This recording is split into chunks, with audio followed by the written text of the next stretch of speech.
Hi, Catherine here from Circle Art Designs. Today we will be working on Project 2 from the April Bargain Bead Box. This I am calling the Golden Flowers Segment Bracelet. I just love the look of this bracelet, especially on the arm. It is just a beautiful piece. So let's gather our supplies and get started. Now from the Bargain Bead Box for April, we will be using the 6mm leaf bead caps. I just really love the look of these. They really do look like little leaves that are on each side of your bead.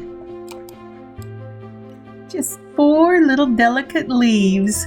Isn't that beautiful? I'm so glad I didn't use all of them. I plan on using them in other projects.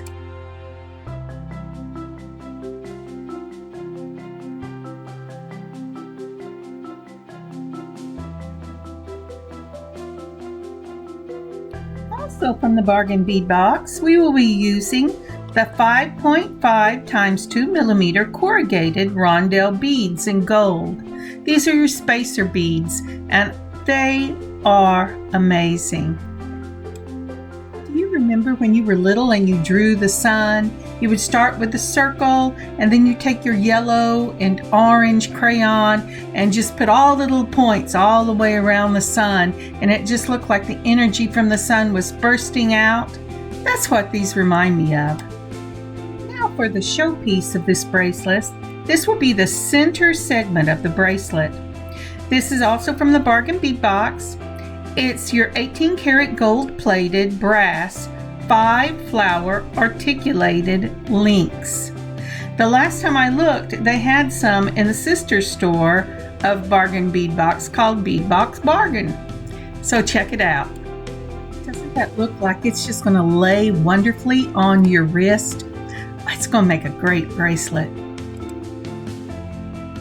Now, because pink seems to be the theme of the April Bargain Bead Box, the next beads we will be using for the segments will be your 6mm frosted glass beads in pink, ombre, and gold. You know, if you don't have these pieces, for your centerpiece, any piece that has a hole on either side where you can join 3 or 4 together would work as your centerpiece. And any color bead would work, but this just makes a lovely bracelet. Also from the Bargain Bead Box is your 3.5 by 3mm crystal faceted rondelle in a pastel mix. I think these will really set off that garden feeling to this bracelet. They're in greens and pinks and creams, and they're just lovely. Now for my own stash, we will be using memory wire. I'm using this in the gold because all my findings are gold. And you might be saying, but wait a minute, Catherine, I thought we were making a segment bracelet. Well, we are, and we will use 2 small pieces of this memory wire as part of the components. Now for tools, you're going to need your round nose pliers, your chain nose pliers, and another pair of chain nose or curved nose pliers. You will also need memory wire cutters. They're the ones that look like a little parrot beak. If you use your regular wire cutters on memory wire, it will chew them up. I know from experience. I lost my favorite pair that way. So let's get started. You're going to need your memory wire and cut about a 2-inch piece with your memory wire cutters. You won't need more than 2.5 inches. This depends on the width of your wrist or the bracelet you're making. So I want a 7.5-inch bracelet. After taking into consideration hardware, I decided to go on 7.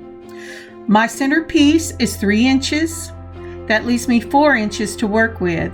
So I am going to make about a 2 1/4 inch segment. I'm going to do 2 of those because I will have to turn them so that I can join them to the other pieces. If you've watched any of my pieces, you know that I'm eyeballer. Remember, this is not an exact science, and if you decide you need less, you can always take a bead or two off and clip it before you finish your bracelet. The thing you cannot do is add to it once you've cut it. You would just have to start that segment over. So using our round nose pliers, we're going to turn a circle in one end of your memory wire segment. This will be different from other times we have turned the circle because instead of making the loop up, we want to make it onto the side so it will lay flat against the arm on one side. Getting the wire to lay flat is a challenge.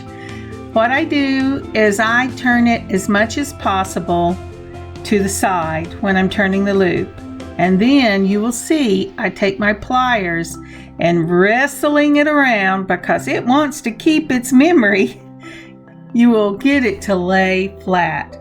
The other side we will end up turning normally because that will be the side that we put our findings on. And to save some time later on, I'm going to go ahead and turn my other loop and move it over to where it needs to be. Other loop meaning on the other piece.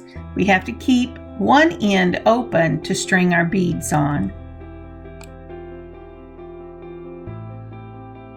I hope you're enjoying this project today.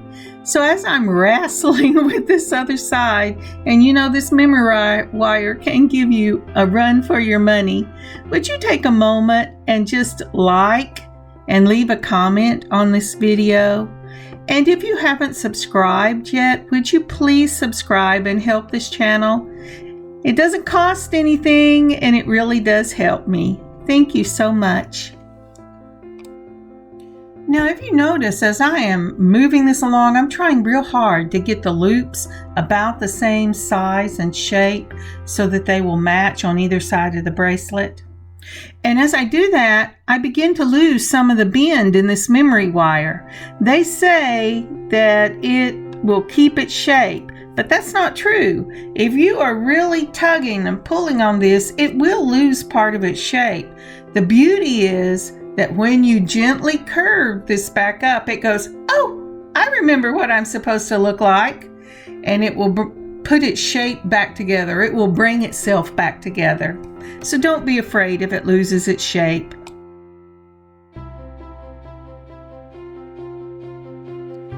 Now you might have noticed that I put one side of the bracelet on. That's so I could make sure that I was putting the loops the right direction. If you discover that your loops are not the right direction because you're using a different centerpiece, it's okay. Because like I said, memory wire is tough. And you can just take your pliers and move it back up. And you should have it the right shape. What I would never do is move it to the underside, because that will cut into your wrist when you wear it. Always either put it up on top or to the side.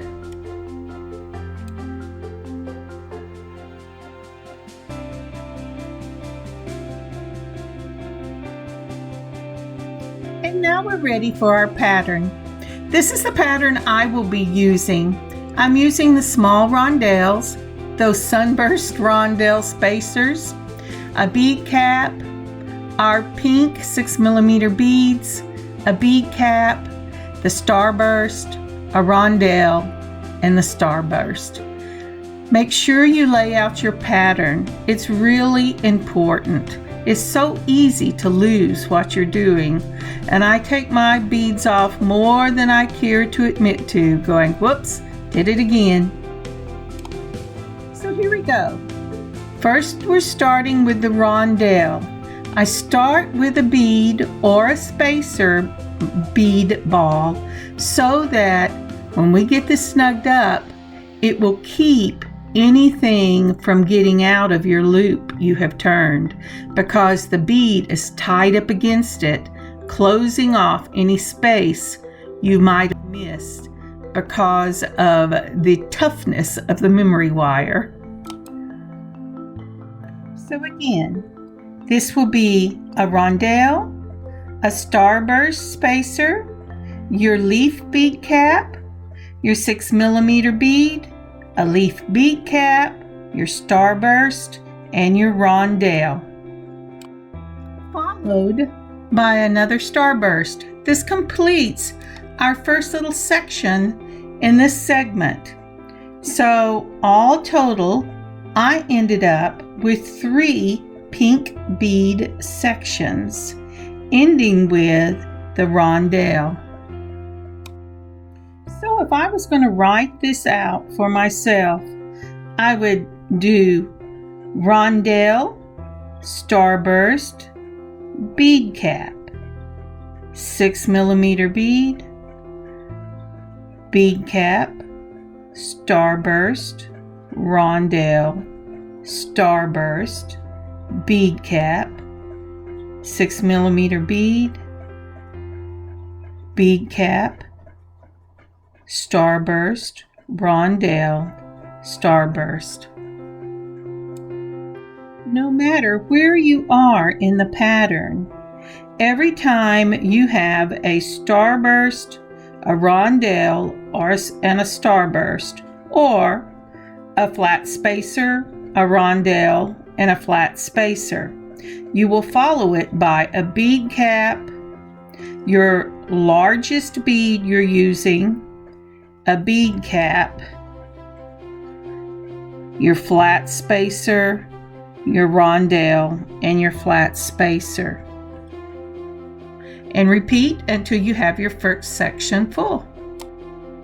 Now, you might have noticed that I checked to make sure my loops were lining up. I'm going to use the smallest jump ring I have to join these sections, so the jump ring isn't the thing you look at.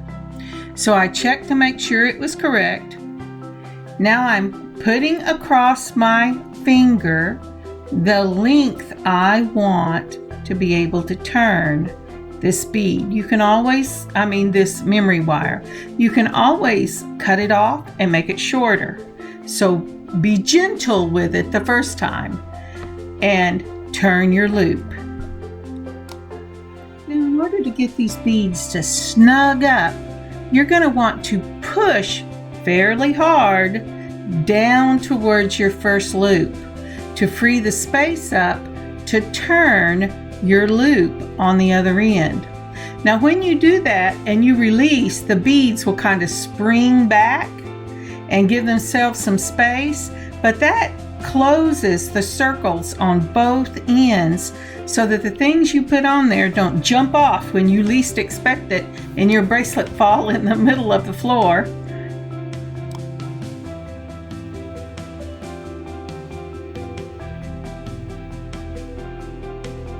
Have it. Now you're ready to start the other side. It will just be a process of doing the same thing over again.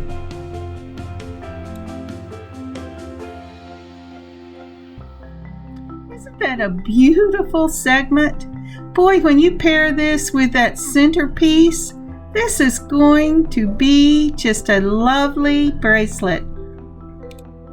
So let's repeat this and get our other side done. Make sure you check it on your wrist that it lays where you want it to lay. I want some across my wrist for an extension chain, so take that into consideration. Anyway, let's get the other side done and I will meet you back here.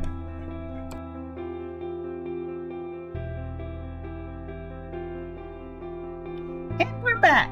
Boy, that was fast. Not really. Anyway, if you see my piece, I've got the other side done and I am ready to turn the loop.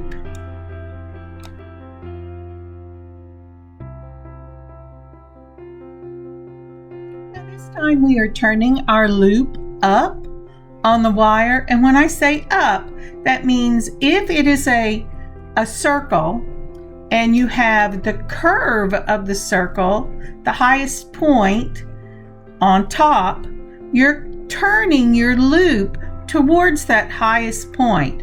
You do not want to turn it to the inside, but to the outside of the curve. So now I'm checking the curve of my two segments to make sure they're the same. Remember, memory wire remembers. So if you have kind of pulled it out of shape, if you will just gently begin to bend the ends towards each other, it will go, oh yes, I remember, I need to curve. After checking it, I'm now going to use my smallest jump rings I have in gold. I'm going to twist them open, not pull them open, between two pliers with the slit on the top, and just move one wrist. Then I'm going to add one side of my center component or my center segment to that side of the bracelet. Now taking another jump ring, holding it between two of my pliers with the slit up. For me, I'm left-handed. I'm going to take my left wrist and twist it away from each other, holding my right hand steady. That opens my jump ring. Then I'm going to put my other side of my center segment onto the other side of my bracelet. Then I'm going to take the same motion, only in reverse, to close my jump ring.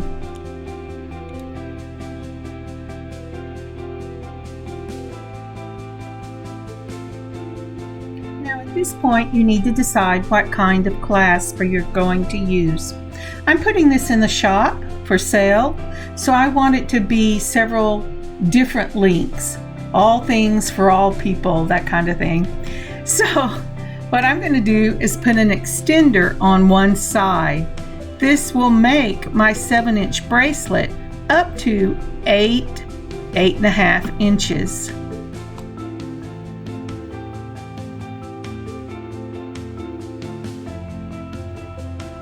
Because of the size of the jump ring I'm using my straight nose pliers because they have the smallest end. So I really have to grip that with those little bitty straight nose pliers.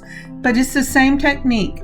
2 pliers, slit up, turn with the wrist, open, put on your extender and the other end of your bracelet, and then close it back with a twist, making sure it's closed securely. And then on the other side, we're going to do the same thing with my lobster claw.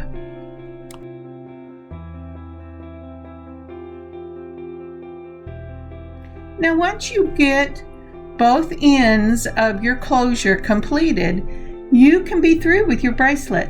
But since I'm using an extender chain, I always like to add a little something onto the end of the chain.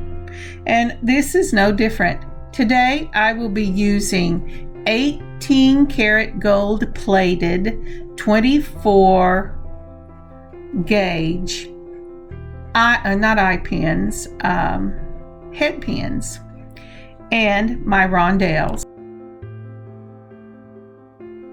So this is the 24 gauge 18 karat gold plated head pin. To this, I will add 2 of those small little rondelles, and we will wrap it.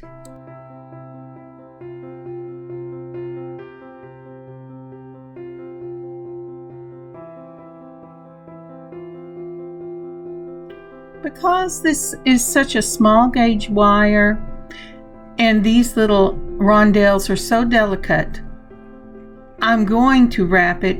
Normally, I would use a looper for this. But for these particular beads with these particular head pins, I'm going to wire wrap it. Because I'm only doing 1 or 2 wraps, I'm going to put my straighten those pliers right up against the bead. With the wire going straight out, I am going to mash the back of the wire down in a U. Then I'm going to take my other pliers and begin to wrap 1/2 wrap to complete the circle. Then I will take my other pliers, or these, holding the circle tight on both sides. I will take my other pliers and wrap 2 times around the bead. Once it's secure, take your pliers and push in the little end that you have. Now you might have a bigger end because you might not be using these teeny tiny little gold plated head pins, but I don't have much left.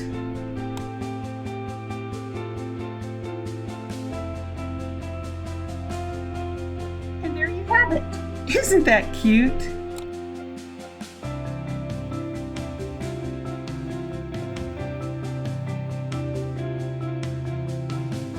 Now, one of the beautiful things about this extender chain is that it also has links that can open. Look on your chain if you're using an extender and see if it will open as well, and you don't have to add an extra jump ring.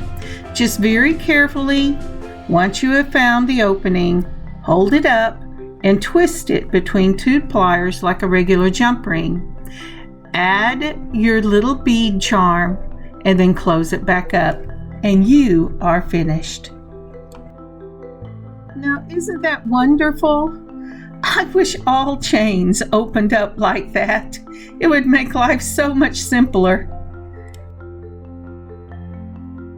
And again, just like a regular jump ring, whether it's an oval or a round or a link in a chain, you're going to twist to open it and twist to close it. Never, never, never pull it apart, because once you do, that's ruined forever. You'll never get it round again. And there you have it. A perfect finish for a beautiful bracelet. And now I'll add some pictures so you can see the finished product. I really love this segment bracelet. I have to say, again, I say it often, but again, when I saw these flowers going from small to large with little pieces on each end, I went, oh my gosh, what am I supposed to do with this? I just really didn't know. But look at that. Isn't that lovely? I can hardly wait to get it up in the shop. I hope you'll stop by and give it a look and make one of these for yourself. Of course, I would like it if you bought it, but make one for yourself because they are just truly stunning, and people will be amazed and say, did you really do that? Whether you knit or crochet or paint or you love to cook, whatever your hobby is, and most of us have lots of hobbies, don't be afraid to say, yes, I did that, and I think I did a good job, don't you? Often, we don't want to seem like we're puffing ourselves up, but sometimes it's okay to say, well, yes, I did. Thank you. Thank you again for joining me on this beading adventure today. I've had a good time. I love this segment bracelet, don't you? I want to make more of them. Please take a look in the shop and see what we have to offer. Thank you so much. I hope you have a wonderful beading day and a great day no matter what you do. Catherine, Circle Art Designs.